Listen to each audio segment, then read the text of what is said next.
दोस्तों आज हम लोग मूवी रिव्यू करने वाले हैं हेरा फेरी का। ये वाली नहीं, ये वाली। दोस्तों यह मूवी आई थी 1 अक्टूबर 1976 को और इस मूवी को डायरेक्ट किया है प्रकाश मेहरा ने। और इस मूवी की मेन कास्ट में है अमिताभ बच्चन, सायरा बानू, विनोद खन्ना, सुलक्षणा पंडित, पिंचो कपूर और असरा ने। और इस मूवी को IMDb ने रेटिंग दिया है 10 में से 6.8 और इस मूवी को ऑडियंस ने वोट दिए हैं 43% का।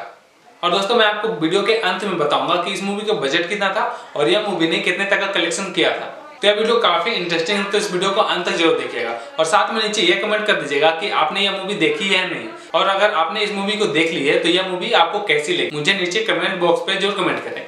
तो चलिए शुरू करते हैं। तो चलिए मैं आपको बताता हूँ कि यह मूवी मुझे पर्सनली कैसी लगी। तो जैसे मूवी स्टार्ट होती है, मूवी स्टार्ट होने के हाफ टाइम तक यानी मूवी आधा कंप्लीट होने तक मूवी ओवरऑल ठीक ठाक ही लगी, क्योंकि मूवी हाफ टाइम तक तो अलग डायरेक्शन में जाती है, लेकिन हाफ टाइम के बाद मूवी कुछ और ही डायरेक्शन में चली जाती है। मुझे यह मूवी ओवरऑल ठीक ठाक ही लगी, ओके, बस ओके। इस मूवी की स्टोरी की बात करें तो मूवी का स्टोरी लगभग ओके है, ठीक ठाक ही, उतना बुरा भी नहीं है, खराब भी नहीं है, बस ओके। और इस मूवी का म्यूजिक की बात करें तो म्यूजिक गाने लगभग ओके है, ठीक ठाक है। अब बैकग्राउंड म्यूजिक की बात करें, पहले के जमाने के बैकग्राउंड म्यूजिक के हिसाब से देखें तो बैकग्राउंड म्यूजिक अच्छा है। एक्टिंग की बात करें तो इस मूवी में जितने भी कैरेक्टर हैं सबने काफी अच्छा काम किया है। खासकर मुझे अमिताभ बच्चन का कैरेक्टर थोड़ा ज्यादा पसंद आया। उसका एक्टिंग, उसका चलने का स्टाइल, उसका अंदाज काफी कमाल का है। तो चलिए बात कर लेते हैं कि इस मूवी का स्टोरी क्या है। तो मूवी स्टार्ट होती है एक दारू के अड्डे से, जहाँ पे ये दोनों हेरा फेरी करके वहां से पैसा कमाते हैं। और फिर जब बाहर निकलते हैं तो एक लड़की को कुछ गुंडे छेड़ रहे होते हैं, तो विनोद खन्ना उस लड़की को बचा लेता है और वहीं से उन दोनों का और वहीं वो दोनों एक दूसरे को पसंद करने लगते हैं। और अमिताभ बच्चन उस दारू के अड्डे से जो पैसे कमाए थे उस पैसे को वह डबल करना चाहता है, इसलिए वह कैसीनो में जाता है ताकि उस पैसे को वह डबल कर सके। और जब ये दोनों वहां पे धोखाधड़ी करके वहां पे पैसे जीत जाते हैं तो अमिताभ बच्चन उस कैसीनो में एक आदमी को देखता है और यह आदमी अमिताभ बच्चन के पापा कातिल का दोस्त रहता है। अब अमिताभ बच्चन उससे दौड़ाने लगता है, लेकिन वह मिलता नहीं है। उसके बाद अमिताभ बच्चन चुटकी से अपनी माँ से मिलने के जाता है। इस बात का पता विनोद खन्ना को भी नहीं रहता है, वह अपना दोस्त को बताते ही नहीं है कि मेरी माँ है, और फिर उसे अलग जगह रखा। उसके बाद ये दोनों प्लान बनाते हैं कि बड़े बड़े लोगों को ठगा जाए। इसके लिए वह CBI ऑफिसर बन के सभी को फोन करते हैं और ये जितने भी गैंग रहते हैं सब आपस में कनेक्टेड रहते हैं। और ये दोनों बड़ी चालाकी से उससे फोन करके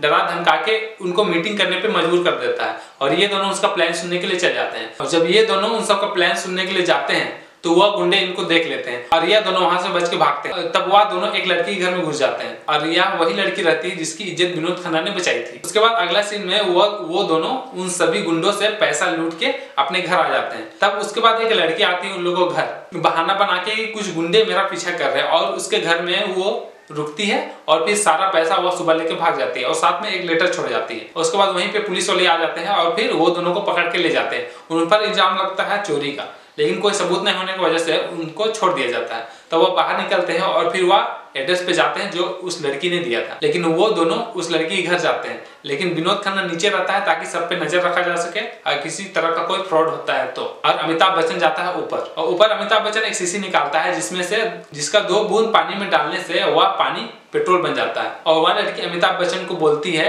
कि पार्टनरशिप कर लो, इसके लिए वह उसे 5 लाख का रुपया भी देती है। लेकिन अमिताभ बच्चन जैसे ही नीचे आता है तो विनोद खन्ना गायब हो जाता है। तो वह सब तरफ विनोद खन्ना को खोजता है, लेकिन वह कहीं मिलता नहीं। तो उसे शक होता है कहीं वो लड़की तो नहीं उठा के ले गया है। तब वह उस लड़की का घर जाता है, लेकिन उसके पास भी वह नहीं मिलता है। उसके बाद जैसे वह घर आता है तो वह देखता है कि घर में लेटा हुआ है और उसके सर से खून निकल रहा होता है। विनोद खन्ना को कौन उठा के लेके गया था इसका खुलासा मैं आगे करूंगा। तो वहीं पे वही लड़की बैठी हुई रहती है कुछ और पैसे लेके, तो वह पैसे उन दोनों को देती है और पार्टनरशिप करने के लिए कहती है। तब वह दोनों मान जाते हैं। उसके बाद विनोद खन्ना की गर्लफ्रेंड उसे खाने पे बुलाती है। तब वह दोनों खाने पे जाते हैं, लेकिन उसका भाई आ जाता है और उसका भाई पुलिस वाला रहता है। तब वो दोनों उसे देख के भाग जाते हैं। उसके बाद अमिताभ बच्चन उस आदमी को फिर से देखता है जो कि कैसीनो में देखा था, यानी उसके बाप का कातिल का दोस्त। तब वो उसका पीछा करता है और एक गाड़ी में जाकर बैठता है, लेकिन गाड़ी के पीछे एक लाश पड़ी हुई रहती है और पीछे पुलिस भी रहती है और वह आदमी उसे अमिताभ बच्चन को फंसा के वहां से भाग जाता है। तब पुलिस वाले अमिताभ बच्चन को पकड़ के जेल में डाल देते हैं। तब विनोद खन्ना अमिताभ बच्चन से मिलने के लिए आता है। उसके बाद अमिताभ बच्चन का पिताजी का दोस्त आता है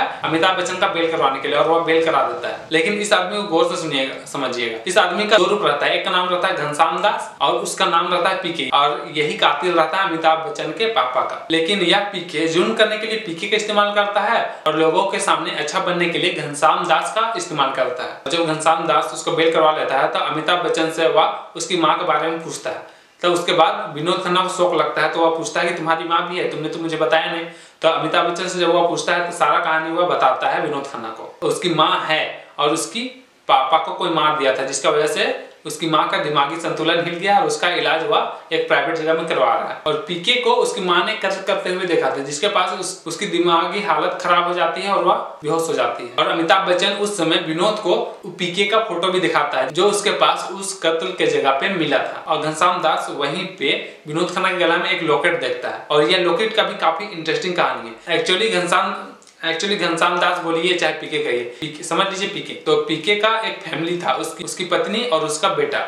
तो उसकी जब पत्नी बीमार थी तो उसका बेटा को वह कहीं बेच दिया था ताकि उसकी पत्नी का इलाज करवा सके। लेकिन एक्चुअली उसकी पत्नी भी मर जाती है और उसका बेटा को बेच देता है। तो एक्चुअली जो उसके बेटे को बेच के जो पैसे से इलाज करवाना था, तो इलाज तो वह करवाता है लेकिन उसकी पत्नी बच नहीं पाती है, जिसकी वजह से उसका बेटा भी बेचा जाता है और उसकी पत्नी भी मर जाती है। लेकिन जिस बेटा को वो बेचता है उसके गले में एक लॉकेट रहता है और वही लॉकेट वह विनोद के गले में देखता है। तो वह जान जाता है कि विनोद मेरा ही बेटा है। तो घनश्याम दास उस लड़की के पास जाता है जिससे विनोद खन्ना प्यार करता है और उस लड़की को बोलता है कि विनोद खन्ना मेरा बेटा है, ऐसे ऐसे कुछ बोलता है। और उसके बाद उससे बोलता है कि वह उसे मेरे पास लेके आए एक बार मिलने के लिए। लेकिन जैसे विनोद खन्ना उसके पास आता है तो वह घनश्याम दास बन के नहीं मिलता है, बल्कि अमिताभ बच्चन के पापा का कातिल यानी पीके बन के मिलता है। तब विनोद खन्ना देखता है कि या तो मेरे दोस्त के पापा का कातिल है। लेकिन विनोद खन्ना उसके बाद अपने बाप के रूप में उसे एक्सेप्ट कर लेता है। तब विनोद खन्ना अमिताभ बच्चन के पास जाता है और बोलता है कि मेरे पापा को माफ कर दो, ऐसे ऐसे कुछ बोलता है। वह समझाने की पूरा कोशिश करता है लेकिन अमिताभ बच्चन नहीं सुनता है और उसे बहुत बुरा भला बोल देता है और विनोद खन्ना उससे एक झापड़ मार देता है, जिसके बाद उन दोनों की दुश्मनी शुरू हो जाती है। तब अमिताभ बच्चन बड़ी उदास हो जाता है और शराब पीने लगता है। तब वह शराब पीते पीते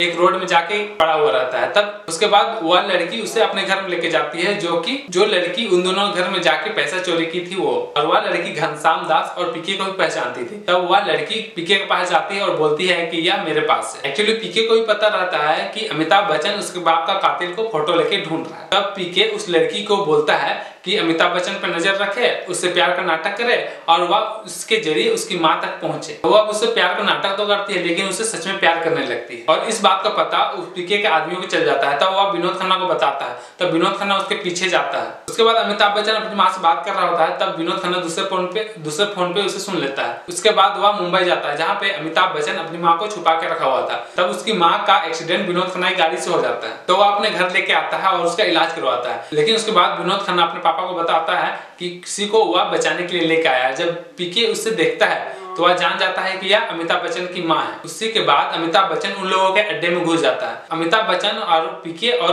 विनोद यह सभी आमने सामने आ जाते हैं। और जब अमिताभ बच्चन विनोद खन्ना और उसके बाप का सामने रहता है तब उसका विनोद खन्ना का बाप घनश्याम दास के भेष में रहता है, लेकिन उसकी मां बता देती है कि यही उसका बाप का कातिल है। तब अमिताभ बच्चन उसे मारने की कोशिश करता है लेकिन विनोद खन्ना बीच में आ जाता है, अमिताभ बच्चन को पिटाई कर देता है। तब दोनों के हाथ में बंदूक आ जाता है और दोनों एक दूसरे को गोली मार देते हैं। लेकिन विनोद खन्ना नाटक करते हुए उठता है। उसके बाद अमिताभ बच्चन भी नाटक करते हुए उठता है। तब पीके शौक में पड़ जाता है कि यह क्या हो रहा है। तो विनोद खन्ना बताता है कि मैं तो बस तुम्हारे बेटा बनने का एक्टिंग कर रहा था। एक्चुअली जब वह लड़की के घर में वह डील करने गया था, जब विनोद खन्ना नीचे था, तब उसे जो लोग किडनैप किए थे वह पीके का ही आदमी था और उसी के अड्डे में वह उसे डाल दिया था। लेकिन वहां पे एक लॉकेट देख लेता है विनोद खन्ना, जिसके बाद वह उसे पहन लेता है। तो वहां पे पीके का आदमी बात कर रहे होते हैं उसके बेटे का, उसके फैमिली बैकग्राउंड का। तब विनोद खन्ना सुन लेता है और वह नाटक करने लगता है उसका बेटा बनने का, ताकि अमिताभ बच्चन कातिल को पकड़ने में वह मदद कर सके। उसके बाद वहां पे लड़ाई होती है और फिर पीछे से पुलिस आ जाती है और वहां पे पीके को पकड़ लेता है और फिर जेल ले जाता है। तो यही थी इस मूवी की पूरी कहानी। और दोस्तों इस मूवी का बजट तो प्रोवाइड नहीं किया गया है कि इस मूवी का बजट कितना था,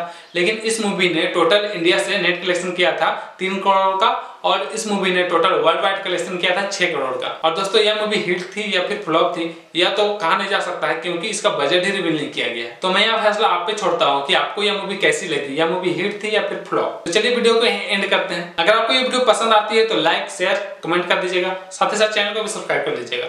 मैं मिलूंगा आपसे अगले वीडियो में, तब तक के लिए धन्यवाद।